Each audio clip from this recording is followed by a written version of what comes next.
One of the most important moments in my 2 years of birdwatching is when I went camping in my backyard with my brother in May of 2021.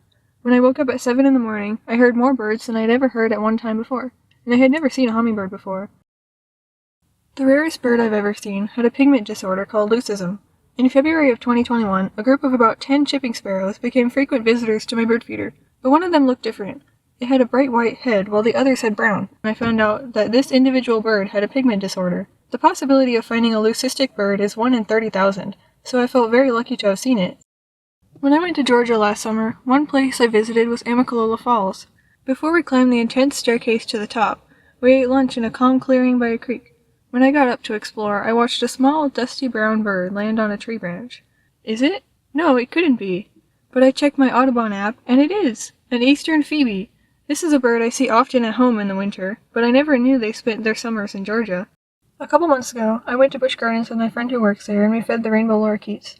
The first one to land on my shoulder chirped loudly in my ear before walking down my arm. After the birds on my left hand had been drinking for a while, a new one landed on my right hand and was leaning towards the distant cup. I brought him over, and the one on the left started pecking him. I separated them immediately to break up the fight. One of my favorite summer birds is the swallow-tailed kite, a large black and white bird that is most recognizable by its forked tail. In the fall, I await the arrival of one of my favorite winter species, the gray catbird. They can really meow. Every year during the spring and fall migrations, I'm overjoyed when my favorite species return.